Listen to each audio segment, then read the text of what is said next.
the two things that every intern said, first of all, it sucks getting up and having to be at work ready to go Right? at 11 a.m. They're like, that's ridiculous. Yeah, like that's real life. The second thing was like, it sucks working in the heat. You just sweating all day. That's all there is to it. So it's the elements and the time they had to get up. No, it's true. I'm up at 5:30 Yep. and doing my thing, and then at 7 o'clock, I'm in the house yelling at everybody. I'm like, "All right, let's go. What the hell?" And they're all, "Oh, Dad, it's so early." I'm like, "Guys, Oh, what are you talking about? Let's make it happen." And I get it as a teenager or 18 to 24-year-old, you want to sleep till 9 or 10, but that doesn't happen in my house. 10, boy. What's going on, L&M family? I got a little bit of stinky news to break to you. Our co-host Renee will be cashing in on a whole bunch of overtime this summer. So let's wish him well. I'm going to do my best to keep this boat afloat. Now, let me tell you about today's guest. He's a bit of a unicorn. How many third generation plumbers do you know? And if you know one, are they also a social media influencer? How about a beekeeper? And is he or she also a cinematographer? My guess is negative.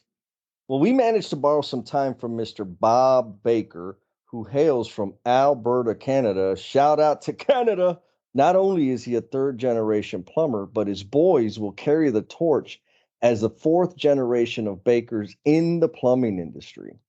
Over the next 50 to 60 minutes, we touch on Bob's plumbing lineage, his commitment to upskilling, his view of this amazing world, and he gets super vulnerable by sharing a major learning and misstep he experienced. Man, it's going to be good. Before we dive into this conversation, I want to remind you these episodes are commercial free, except for when you got to listen to me, of course. If you're ready to pitch in and keep us commercial free, hit us up at patreon.com/learnings and missteps. You can make a custom pledge or select one of our 4 membership levels and get you some exclusive, behind the scenes, fans only content. Either way, you're appreciated. Thank you for tuning in, and let's do it. Here we are with Mr. Bob Baker from Alberta, Canada. How's it going, Mr. Bob? It is fantastic. It's a beautiful day up north. Yes, it is. And what's the temperature like? I see it looks like you got a hoodie on. Is it cool up there? Yeah, the mornings, like everywhere else, I suspect the mornings are cool. So it's about 6 degrees Celsius up here. It'll get up to about 22, which is about 70. So our summers sort of range between 55 to 80, and so the mornings start off a bit cool. I was actually, if anybody follows me on the old Instagram or LinkedIn, you'll know I had to feed some goats this morning and some chickens and check in with the bees. So, the bees. I saw your video about the bees. Is that a new endeavor that you took on? Yeah, this is my 3rd year. Okay. So the first year I just had a couple of hives. Last year I had 8. This year I'll have 10. The whole focus of this year is to get them to survive the winter, which is the ultimate challenge up here in Great White North. So how do you do that? Like you cover them up or a dome or something? Yeah, they're amazing creatures. Like they'll keep their inside about 35 all by themselves. We just put a couple of insulated tarps around them and make sure the wind can't get to them and that they have proper airflow. Kind of, if got building guys on here, you'll know that building airflow is critical to make sure you don't have condensation and mold and all the rest of that stuff. Yep. So if as long as they don't get wet and they have enough food to eat, they'll keep themselves warm. But the second they get a little condensation on them, they're frozen. Yeah. So that's sort of the challenge of finding a spot that you can minimize those risks. And thus far, I'm 0 for 2. So So two winners, they got wiped out. yeah, we did. I thought I was through it all. Did really well till about the end of March this year, and then we had a crazy, like we were talking about before, your little cold snap. Snowvid. Yeah. Yeah, snowvid. While our snowvid was minus 45, which is also minus 45 Fahrenheit, and it lasted 2 weeks, and they didn't make that one.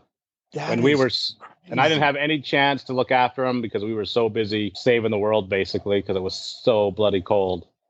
None of them made it through that one. So, Oh, that's rough. say Yeah, yeah. Negative 45, like, holy hell, I'm glad you made it through that. That's seriously. crazy. It usually, when it hits that, it's kind of like your snowvid, where it's, like 3 or 4 days of ridiculousness, and then God in heaven's like, all right, I'll take the clamps off and let you guys breathe again. But anyway, up here it was a solid 13, 14 days of that, and it like my truck never shut off. We ran like crazy, and we're still dealing with the issues that it caused 3 months later. So it's bananas when it gets that cold.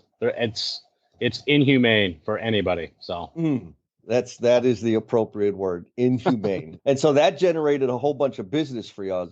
yeah, we're pretty well acclimatized to that cold weather, but when it's that cold for that long, it really doesn't matter how much insulation you've got, or any weak point is exposed and taken advantage of and wrecked. And yeah, our HVAC equipment which we get lots of it from, is manufactured down in Texas there. Yeah. And so I actually spend a few dozen hours a year on the phone with tech support down in Texas for some of the equipment that we deal with, and it's just not designed for, and I don't know how it could be for those type of temperatures. It's just awful. It's good. It feeds my children, so I guess I can't complain. Although I do bitterly. I can't complain, but I do every chance I get. Every chance I get. I swear about it. Oh, I hate this. I need to move to Texas or somewhere. Negative 45. I can't even imagine. No way. You walk out in the morning and you just, like I said, you should be a baby doctor so that you don't have to deal with that stuff. So Bob, what do you want the L&M family to know about you? Well, like you said, mostly I would like, probably the reason that you contacted me in the first place. I'm a tradesman. I'm a third generation. My grandpa started the company, my dad, and then myself. We're plumbers and gas fitters. I found out that gas fitter really isn't a thing in the States per se. But because we deal with so much heating up here, gas fitting is actually a certified and ticketed trade up here. So there's 2 licenses, gas fitter 1 and gas fitter 2, or A and B is what they call it up here. And basically, if you're a gas fitter A, you can work up on anything over 1 million, and obviously under 1 million BTUs.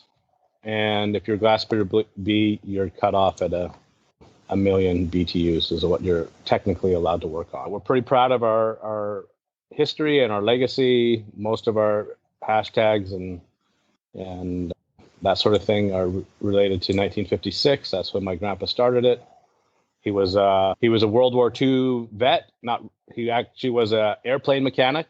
Worked on the planes that fought in the Battle of Britain, which the Hawker Hurricanes and that sort of thing. I do find it interesting that when he finished the war, or when the war was over, they sent him to rehab.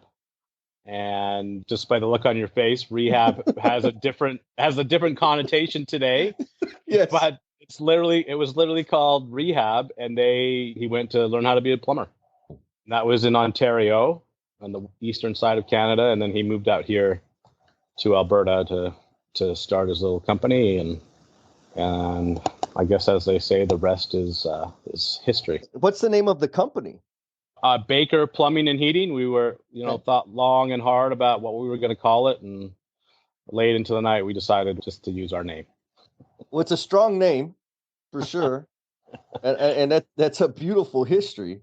So Grandpa started the business, and yeah, I did kind of get like, whoa, rehab, because in the States it does mean something different. In fact, I can't imagine it was just a Canadian initiative. I bet you, I don't know this, but I would bet you that although your military is different than ours, certainly today it is. Sure. It wasn't considered or isn't considered up here sort of a career path per se. You know, you can serve in the military and they'll help you with school and stuff, but once you're done your school, you're sort of, off your own devices or whatever the case may be. There's very few career military up here. Down there, I'm sure that's a viable and honorable career path to take. No, definitely. In San Antonio, we've got a whole bunch of Air Force bases. I mean, Yeah, yeah. the numbers dwindled a bit over the years, but we do have a lot of people that make careers out of serving in the armed forces. And I guess when you said rehab, that would be a reference to prepping people to go back out into the civilian world. So Yeah, yeah. we do have programs now that help veterans transition back into industry. So it sounds like that's a similar. I guess in my head that would be closest to it, because when I hear rehab, I hear, which is not a bad thing, and that my reaction to it is an indicator of how much work is left to do around it. But when I hear rehab, I'm thinking recovery from addiction, Yeah, yeah. or recovering from mental emotional trauma, which is not a bad thing either. Actually, that's a pretty damn good thing. It just has this connotation to it that's not celebrated.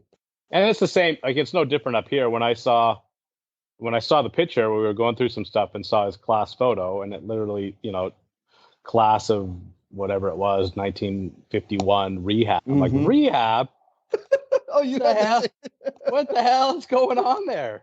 Like you just said, it just drums up images that aren't necessarily positive. Yeah, so he went through that, got his trade certificates, came out here to Alberta, worked for a company out here for a couple of years, and then started off on his own, started his family, and all four of his sons got into the trade, but only two of them went, turned it into careers. One of them was my dad. He ran it for 25 years or so, and then I've sort of been at the helm since about 2000, I would say. Okay. Ooh, you got some time on it. Yeah, I got my ticket in 96 and then sort of did the same thing, worked for him for a couple of years, started my own show, mostly for tax reasons. Sort of went gangbusters and, had some learning experiences along the way, and it's sort of morphed into what it is now. It's family run, family owned, and we do everything from drains to furnaces to a little bit of air conditioning. We don't do much of that up here, but people up here are getting more and more spoiled, so they like to have their air conditionings for the 6 days they need it up here. And that's not even a joke. Like there's literally maybe 8 to 10 days a year where you're like, holy hell, it's hot. I should get an air conditioner. Yeah, and it goes drop 10 grand and for 6 days. Yeah. It's interesting how we start believing these pleasantries are necessities. Well, and the marketing campaigns are fantastic, right? Where everybody's like, I gotta have that. Yeah, my life isn't complete unless I have that. So definitely. Yeah. So what was it like as a young Bob? How early or how young were you before Grandpa and Dad took you out and put some wrenches in your hand? My earliest memories were riding in my dad's truck. Oh, wow. Going out to, my main job as a little kid was rolling the putty snakes for the sinks, dressing out lavs, putting the taps on as tight as I could, Nice. cleaning up the job site. Then, I started soldering. It was terrible. I think I did my first shower valve when I was like 8 or 9. And I told my dad not to. I said, listen, this is mine. I'm doing it. Don't touch it. I installed it, turned on the water, and every single joint leaked all over the place. That's awesome. Yeah. So forever. I mean, Yeah. when I say I've been plumbing forever, in my, you know, mental scheme of things, it's been forever Oh, that I've wow. done this. So, and I don't regret any of it. It's been fantastic. Is there like a particular time of year that like the weather just reminds you, man, I remember back when I was working with dad or working with, did you get a chance to work with your grandfather? I did. Yeah. Awesome. Yeah. Honestly, probably the winter, Yeah. because, winter was sort of all hands on deck. Lots of people around this neck of the woods head for greener pastures over the winter because it's freezing up here, Hawaii or Hmm. Florida or wherever the case may be. But for the Bakers, it was the harvest time, really. I like Put that. it put it in farmer terms. And so, yeah, we would be up and out working, fixing furnaces and frozen water lines and frozen septic fields and whatever the Ooh. case may be for pulling. I do have vivid memories of pulling wells by hand, because that's how we did it back then, Oh and man. having my hands freeze to the pipe as you Stuck. know, yeah, you're like this and you pull it off and then you grab anyway. The winter time, it's like the really cold, miserable times are the most memories I have of working with my dad back in the day. And so here in San Antonio, tacos are the thing, right? Breakfast, lunch, dinner, you can have Yeah. tacos all day. So we prep up some tacos, head out to wherever we're gonna where it was a subdivision or a house or whatever. And the first thing we did, he's like, all right, make sure to keep the tacos warm. The way we did that is we popped open the hood and set them on the carburetor box, right? Close the hood, and that would keep them nice and warm. We'd get set up and get everything shook out, grab a taco, and then go to town. Or the damn truck would break down or something, some funky thing would happen, and we'd have to tackle it. And that Yeah. happened all year round. But the times I remember are the winter time when it was cold and you could see your breath when you're breathing and dad's yelling at you like, no, don't hold the light there, put it here. And I'm like, where? Yeah. I can't see what you're talking about. That was probably my first lesson, was how to eat a sandwich with it still in the bag, so that you didn't get your grubby fingers all over the bread. That's an Yeah, important lesson as a plumber. it's that was the trade lunch. That's what he would, Hmm. no, no, don't take it out. You just roll it back. Good stuff. So you're on social media. I know you're on Instagram. I know you're on LinkedIn. Are there any other outlets you use? Not really. I mean, most of those two link to our and update automatically our Facebook page and our Twitter and that sort of thing. But there isn't any quote unquote exclusive content anywhere else. You know what I mean? You're Yep. not missing anything. I want to make sure we put the links in the show notes so that people can access it. And I mean, especially your videos. The videos, uh, they're entertaining, but they're also Good. educational. Like they do, I swear, when I'm watching, I'm like, man, they're exciting. And what I mean by exciting, like it makes me want to do the work. And I'm sure y'all are experiencing the same thing we're experiencing down here, where we just don't have enough people to do the work that needs to be done. And so when it comes to like recruiting, highlighting, celebrating the careers in our industry, I think your videos do an exceptional job of that. And then you Wow. have some cool stuff, right? Like the nature stuff. I love that too. Like, man, this is super cool. Well, first, let me say thank you.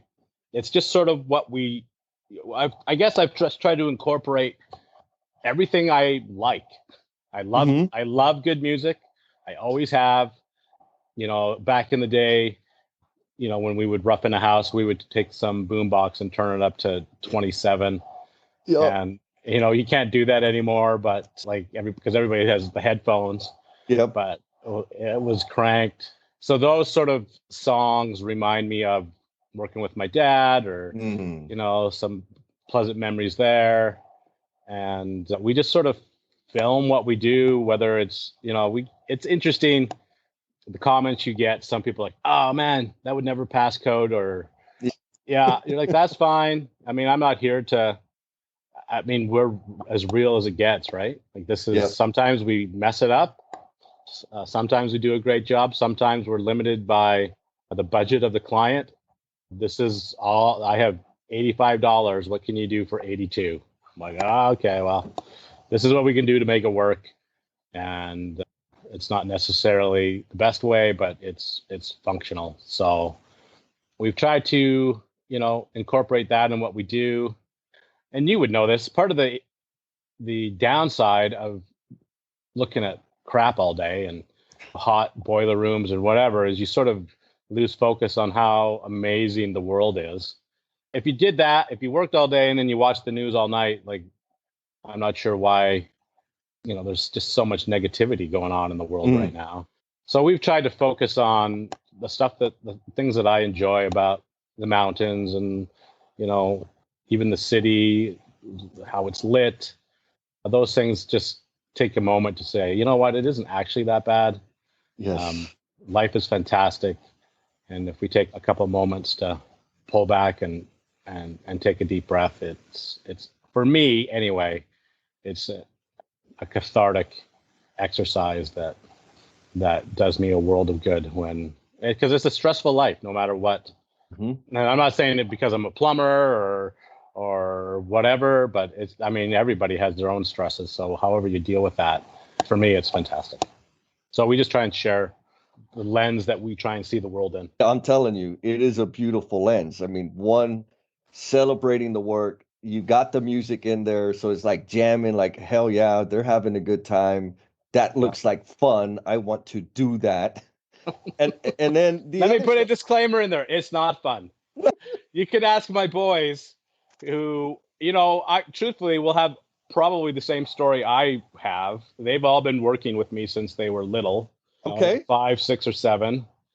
And, there are days where it sucks. I'm in a bad mood. The things aren't going well. I'm fighting with inspectors, as with most people. But there's a filter that you don't really share that with the whole world.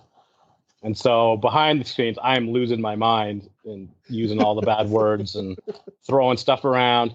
Even my son's like, dude, you got to calm down. I'm like, I'm going to freaking lose it. And so the only caveat to what you see there is we do try and make it look fun and try and put on a good show and a good face for our trade and our business and whatever. But it's like I say to my own family, 300 feet in the air, my family and my life looks fantastic. It's idealistic. It's, you know what I mean? It's beautiful. But when you get out in the trenches, like there's real bullets flying around and, grenades going off. Like it's real life. We try and make it a, halfway decent mix between the two. But there are days where and that, there are days when it just sucks. Yes. There's no other way to just like, okay, well, I'm going to sleep in my bed tonight, I hope. And then tomorrow's a new day. And you just got to let it roll. I mean, Yeah. it's for me, it's a matter of where I target my focus. Yeah. There's a lot of crappy things that happen all day, every day, just in my little world. Yeah. And I can choose to focus on that. And all that's going to do is piss me off and drag me down. Yeah. I can choose to follow people on all this social media stuff that bitch and complain all the time. Or I can choose to focus on the small wins, choose to focus on the deep connections, and choose to follow people that are contributing a positive message to the masses. It's all entirely within my control. Because, working, fixing, repairing things, it's not always easy. No. There's 1,000 challenges, as you know, right? From Yes. supply chain to engineering to whoever installed it last to the angry customer that's thinking that you're either doing them a disservice. And The you pitfalls are mentioned never ending.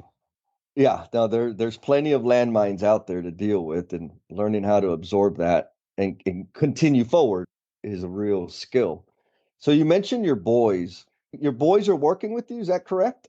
Yeah, so there's Isaiah and Peter, Okay. and I'll just clarify. Lots of people think I named them the biblical names because I'm deeply religious.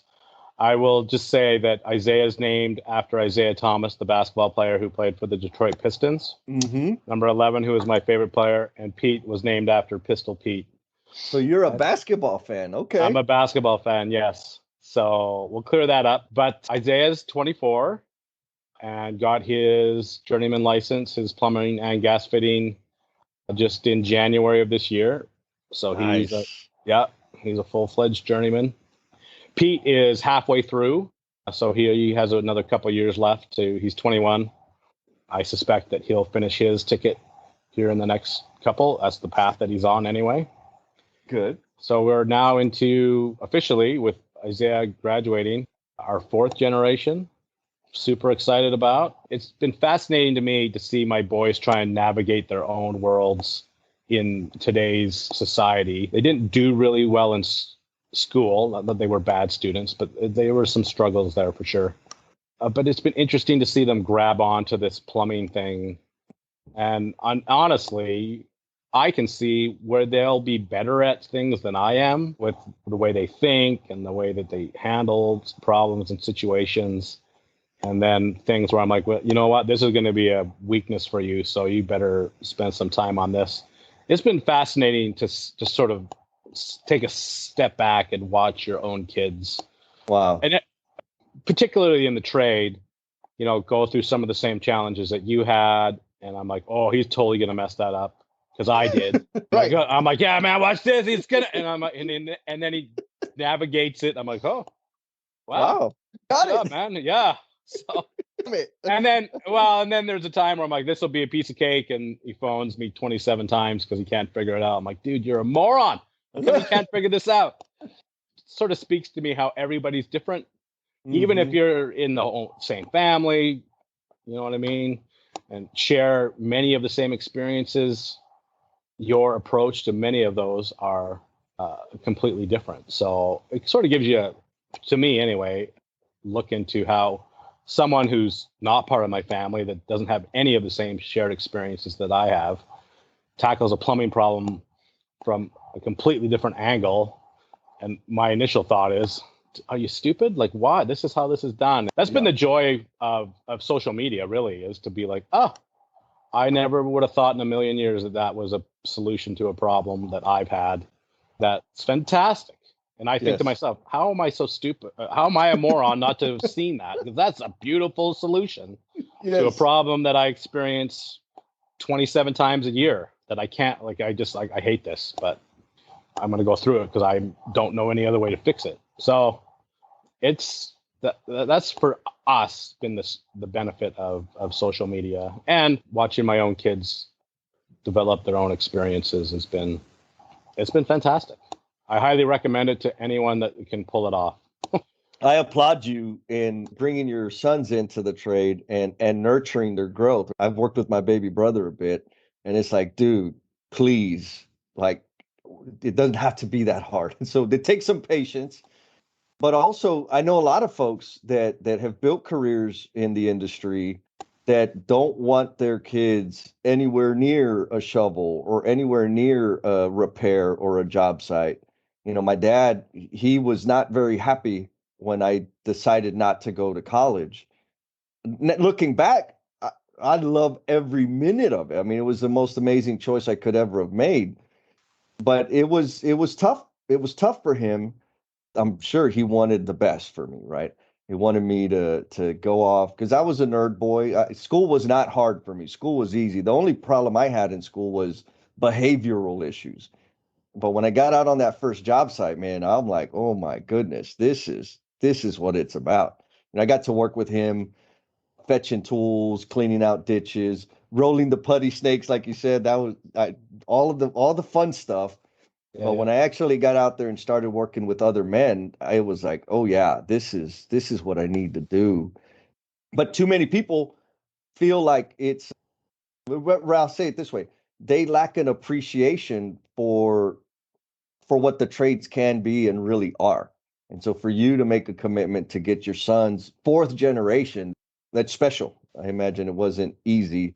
Did you deal with any family members or people, we'll just call them haters. Did you deal with any haters about bringing your sons into the trades? There always is. It doesn't matter what you do. There are always the haters. I guess it's because the reason they are is because they don't understand the process. They don't understand the intricacies of the actual what you do as a plumber or HVAC tech or any of that stuff.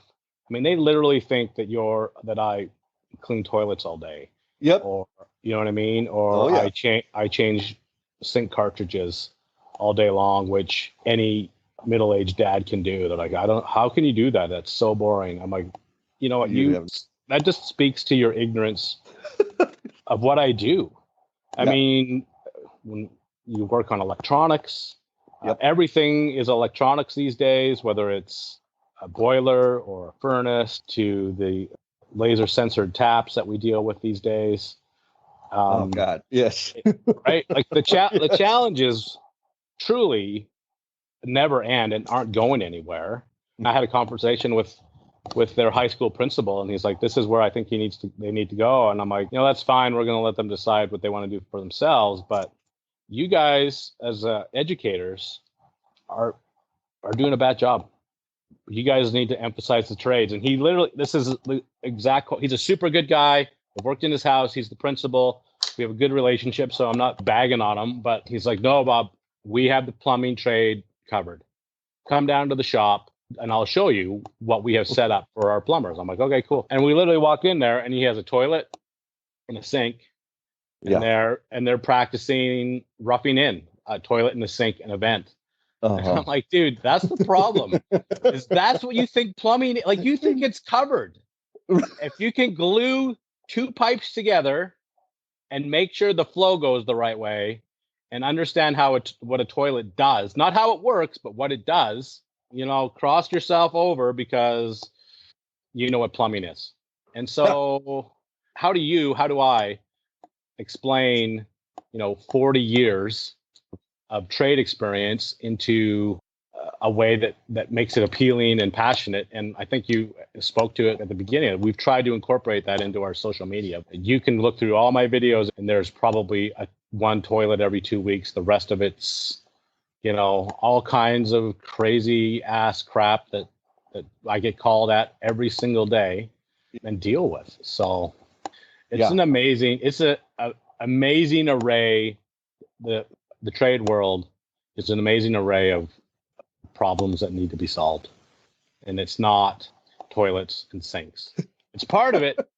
It's part of it. That's the easy stuff. That's the easy stuff, right? Yes. I have that stupid air gun you may have seen or not that blasts the toilets out, and it's my favorite tool of all because I don't get to use it enough because I don't do that many toilets. So that would be our message to anybody that's thinking about it, that whatever you see on the surface, which is true of anything, whatever you see on the surface is literally a millimeter thick. And if you want to get involved with that and be part of that, then it is unfathomable how deep it goes and how complex it is and how involved you can get into it if you truly have a passion for it. It's like there's the opportunities are only growing. I think, and you won't see this on any newscast anywhere, that the trades are the only growing industry. Oh man, when I was 18 years old, I graduated high school, decided to work in the trades. I had the fortune of working with some great mentors. And Johnny Martinez was the first journeyman plumber that wasn't my dad or wasn't part of my family, because we have a few plumbers in the family. And he took to me and he said, "Hey man, here, you need to fill this out." I said, "Okay, whatever." I didn't know what it was. I just filled it out. He made me buy a tool every week. If I didn't show up with a brand new tool on Monday, he would send me home. So of course, what would I do? I'd go and hit the 99-cent bin and come with a new tool until I couldn't, I had to start graduating, buying better tools. Anyhow, The paper he had me fill out was my official registration as an apprentice for this with the state of Texas. Then I'm like, hey Johnny, like I got a big raise. I went from like $6 an hour to $13 an hour once I got that card. Yep. And I was 18 years old. So I'm like, I'm banking. I'm killing it. I'm going to be making all kinds of money. I noticed around me, most of my peers were like 12th year apprentice or helpers. Like they hadn't worked to get their journeyman or Yep. expand their knowledge. And so I said, hey, Johnny, I don't like, I think I can grow this career, but I don't really know how to do it. Do I have to be working as a helper for 20 years? He's like, no, dude, you got to find an apprenticeship program. So he helped me do that. I found an apprenticeship program, and it was like the first like orientation or something, and they showed some figures. It's in the state of Texas, the average age of a journeyman plumber back in 1995 was like 48 years old. Yep. And for every one that's going out, there's less than 25% coming in, meaning, Yep. right, Yep. there was just not enough people coming into the industry. And Yep. it didn't take me a whole lot of complex math to say, holy hell, in 10 years, I'm going to be making a lot of money. And so, boom, I committed to it 100%, and it's not improving. The average age No. keeps going up, and the number of people keeps going down, and the volume of work, like construction. I mean, there's so much to it. Like you said, the complexity, right? There's enormous amounts of construction, commercial, industrial, residential construction going on right now. That's one end of it. Then we got to keep it working. Yep. Right? We got to fix it and we got to service it. Like there's so much opportunity out there. I saw a link was earlier today about the average wages of plumbers. I mean, I'm looking at it right now. The pay range in the States, anyways, is between $28 an hour and $46 an hour. Those Yep. are real numbers, and they're only gonna get higher. Yep.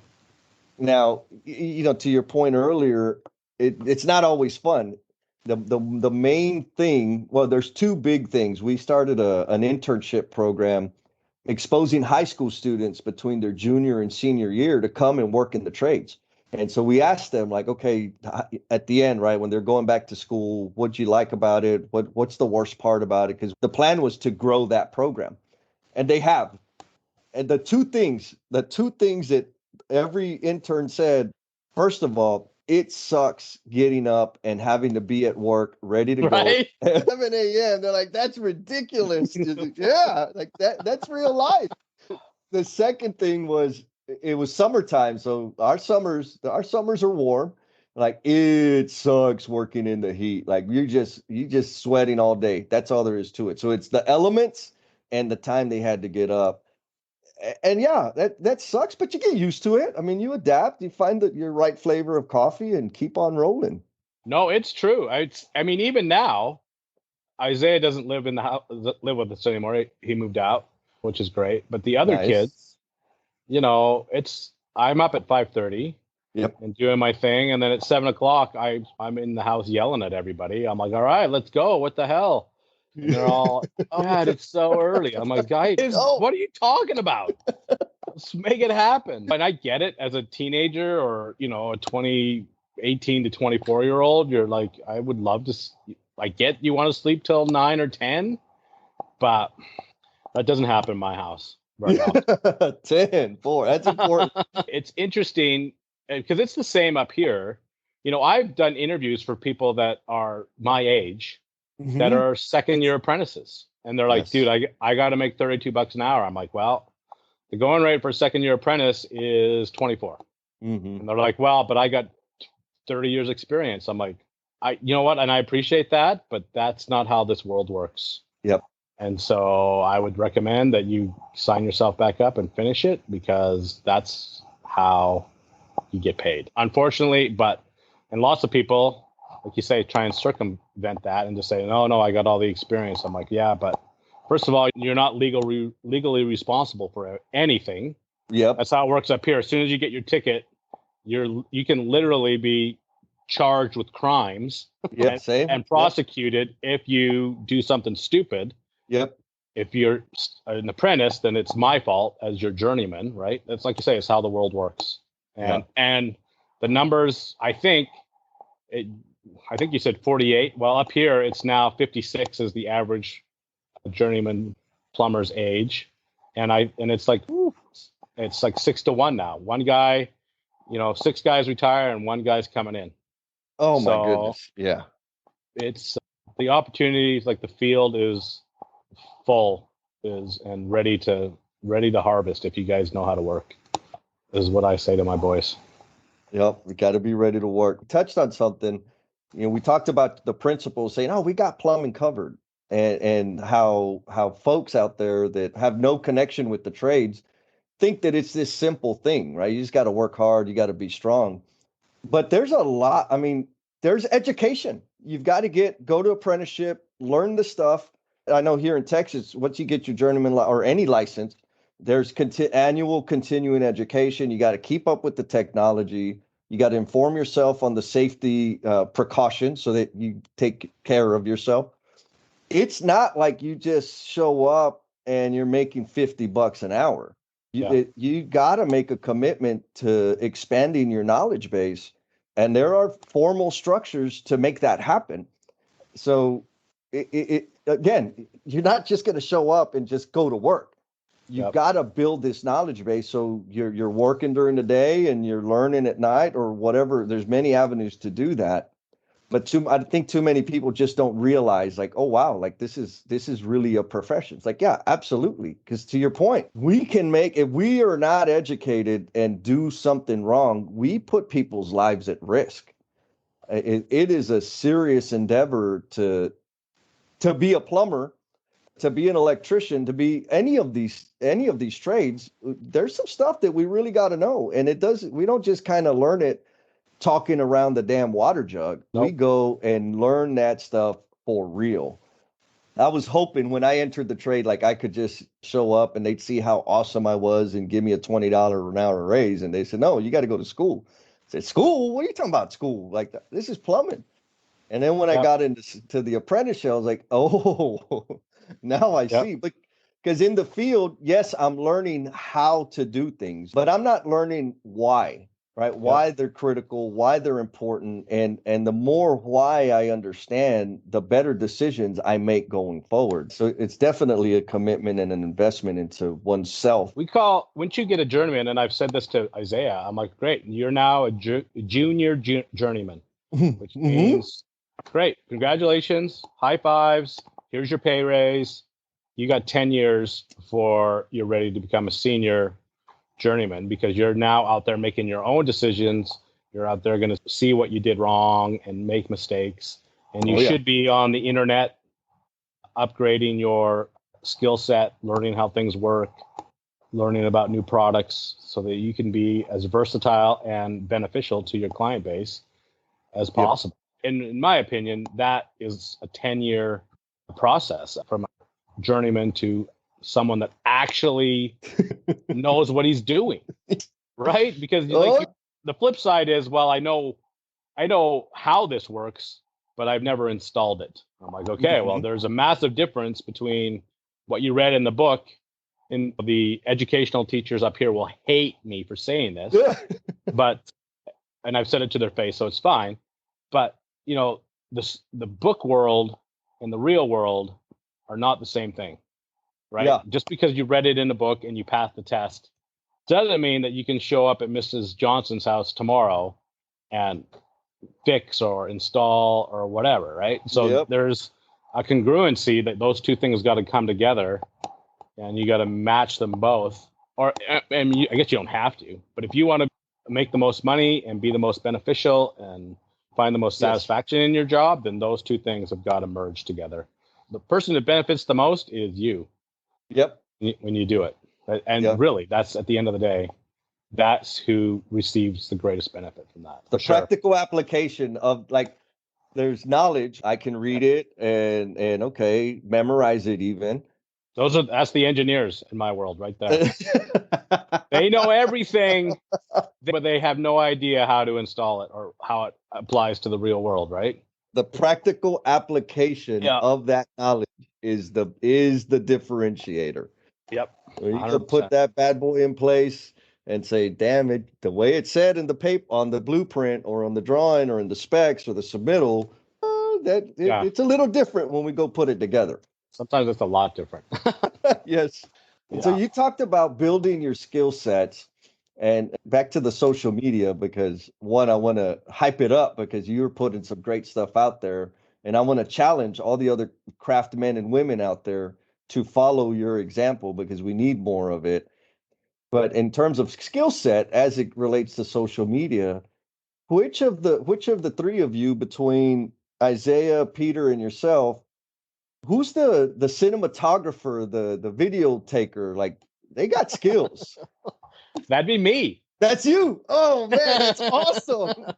And honestly, yeah, it sounds boastful, I guess, but just to speak about what we just spoke about, like I literally took a cinematography course online and a camera course. I'm like, okay, how do you split up a frame? How do you take better videos? I mean, anybody can Google that right now, how to take a better video, and you'll get 400 hits of what to go look at. And so it just, like you say, your learning should never ever stop. And I was actually looking at some stuff from a couple years ago of stuff that we posted. I posted. Yeah. And I mean, you can literally see I'm like, oh yeah, look at that. I learned that, I read that, and now I've incorporated that, and now you can see visually and thematically a difference in what that learning brought to the table and how I've changed how I do things and how I present things. Full circle back to what we talked. The world's an amazing place. Yes. And if you get off your ass and quit playing video games or watching Netflix all day, like there's so much for us to learn and so many opportunities. Like you'll die 1,000 times over before you learn most of what this world has to offer. So that's where it comes from. Is I'm like I need to do a better job at this, and how do I do that? And then you go do some digging. Yep. So and then practice it. Yeah. And then, and that's, I mean, some of them are like, people like, oh, my kids or whatever are like, that's awful. I'm like, yeah, that didn't work out very good, did it? I'm going to have to try this. I'm going to try this time. Yeah. And my Peter is sort of glammed onto it here in the last month or so. And so we've had, it's like, how do I do this? And how do I do that? And so he's starting to figure out what he wants to do and, sends me his video. What do you think about this? I'm like, dude, just throw it out there, man. Like yes. It's harmless. As long as you're not doing anything illegal, then throw it out there and see what kind of reaction you get. It's been a lot of fun messing with that stuff and a stress reliever, I guess, to share some of what we do. So speaking about learnings, things that you've learned over life, I'm going to ask you the deep question.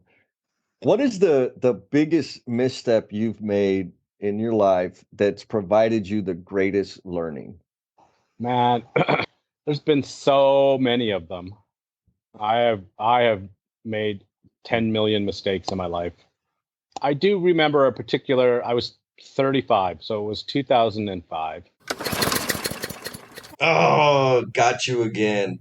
This piece of content is going to be available only through the L&M Backstage Pass, some of that fans only goodness. Check us out at patreon.com/learnings and missteps. You'll get access to this and all kinds of other sweetness. That's a pretty intimate, I'm sure painful thing to bring back to the front of your mind. My condolences for your loss. But I think be humble, keep two hands on the steering wheel. Like it's so easy not to do that. It's so easy to start celebrating how amazing and miraculous Jesse is. And then boom, something comes and get me squared up again. Like, hey, dummy, don't forget, I wish I knew this earlier like in my 20s, even 30s, I undervalued the relationships that I had. And so Yep. when things were going well, I was neglectful and maybe even abusive with the people that really cared about me. I took Yep. them for granted entirely. And then when I got those reality checks, I'm pissed because they're not there coddling me. Yep. Well, of course not, because I was a jerk to them. And it's those relationships, the relationships that we build that are going to get us through. They're there with us in the hard times, they're there with us in the high times. But in order to nurture those relationships, it takes humility. Love the answer, and I appreciate you sharing that with us. Man, you've lived a life. This is good. I can promise you, there's a Chinese curse that I learned about years and years ago, and it's "May you have an interesting life." It's Uh, a curse for sure. and I have lived a cursed life, according to the Chinese. I have anyway, because it's been a very interesting, wonderful, awful life, all in the same moment, for sure. Well, how do you intend, or what fingerprint do you want to leave on the world? I think it's starting to take shape. I think it's going to be the transfer of power and knowledge to my kids, Mm, and when my I guess just to touch on that one last time, when my dad passed away, the legacy that he left was fantastic. Like, he was a hardworking man. He wasn't a perfect man, but he was a hardworking guy and loved his family, and that's all that mattered. And when those walls started to cave in on his life, huh. that's all he wanted. Like, it was, I just want to spend time with my family. That's all that matters. And so, I mean, that's the fingerprint, I guess. But 30 years from now, when I'm dead and whatever, that's what I would like to be known as: a guy that worked hard, that loved his family, that appreciated the small things in life, was grateful for the blessings in his life, and handled the trials in his life as best he could. I've been in this trade long enough that I have ripped out and remodeled places that I installed, Ah, right? yep, yep. So, 35 years ago, I installed this and was like, this is going to last forever. And then I've been around long enough that I've walked into the very same room with a sledgehammer and started smashing stuff, Yeah. because it's time to renovate. So Yeah. nothing from what we do in the trade world, I'll be careful how I say this, has any legacy to it. Any piece of equipment I install, any job that I do, has a lifespan, whether that's 5 years or 35 years, whatever it is. So I think the fingerprint is to leave something that's beyond that, which requires us to be more involved, and Mm, to, like you said, create and develop and nurture those relationships with people that care for you, that people that are important to you, because those are the ones. That's what makes it worthwhile, is the relationships we have with people. And it's been amazing on the social media front to develop these relationships with people that I would have never had the opportunity, like yourself. yeah. Never in a like We would have never crossed paths. Yep. If it was 1970, we would have lived our whole lives, done all our stuff, and never had a conversation. And Yes. that's true for hundreds of people that I have met through social media that are fantastic people. I'm Yep. like, wow, you know what I mean? Oh That yeah. guy is fantastic. How have Yeah. we not connected somehow? Sure, I feel good about fixing the furnace that nobody else could fix, or that Yep. install looks mint because I installed Yes. it. But those are fleeting and don't last very long. It's the relationships that we develop that make the difference. So if there's a message to be had from this whole thing, is be humble and create positive and meaningful relationships with people worthy of your time. That's the buzzer beater 3-point winning shot right there, Bob. That is fantastic. So, did you have a good time? It was fantastic. Yeah. Yeah, I did. Time flies, man. Time flies for sure. I wish we could keep talking. Don't want to be selfish with your time. I'm sure you got plenty of things pulling on you to go get after some more mint installations. This was awesome. I appreciate you deeply. And now that I know you are the cinematographer and the like, I'm like son of a gun. You've probably seen some of my stuff, and that's just me. I'm fine with quick and dirty. That's my Yeah. style. I'm just gonna try something, throw it out there. It might Yeah. stink, but that's how I learn. I should invest more time in like being taught. And when you said you took a kind of like shit, all right, now I got to do that. It like because your stuff is great, and I would like for my stuff to look as professional, as presentable as your stuff is. So I'm gonna find me something and see what I can do to polish it up a bit. Well, like you said, learning never stops, right? No matter what you're doing. Yeah. And I truthfully, I've sort of eclipsed learning everything I can learn in plumbing. Like I've sort of, you know Ah. what I mean? Yep. I don't know it all, but the honest answer is I know where my fields of expertise are, and Yep. I fit in those, and I can fix anything within those lanes. I'm not really interested in learning the new plumbing skill, so I'm going to go learn how to, keep bees or how to take pictures or how to, you know what I Yeah. mean, Oh grow yeah. a garden or whatever the case may be. You say, okay, well, I need to diversify my skill set a bit, and Yes. that's what sort of my next, I hope, 20 years is diversifying my skill set. And that's a perfect message for all the craft men and craft women out there, right? Keep building your skill set. Yeah. Well, Yeah. Bob, best of luck with your bees this Thank, winter. thank you. And I appreciate your time, my man. Good luck out there, and we'll talk again soon. Love Mr. Baker's contagious, positive attitude. He's been through some stuff. He's lived some life. Thank you for celebrating him with us. And we also have a couple more celebrations to share with you. It's official. We now have listeners on every continent on this beautiful earth. Who would have thought? A skinny little plumber from the south side of San Antonio, who, by the way, ain't so skinny no more. And we also want to celebrate the L&M family members who go out of their way to give us some feedback. Today, we want to celebrate Miss Stephanie. Stephanie tells us, or more directly, Stephanie told me, she said, Peanut Butter, you are on to something amazing here. And yep, I did say peanut butter. That's a little bit of an inside joke there. Stephanie, thank you.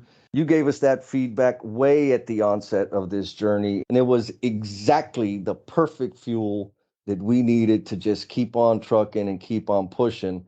That was way back when most of our listeners were from San Antonio. And girl, with your support, we're global now. We appreciate all the L&M family out there. Thank you for joining us and celebrating the men and women that have built careers in our construction industry.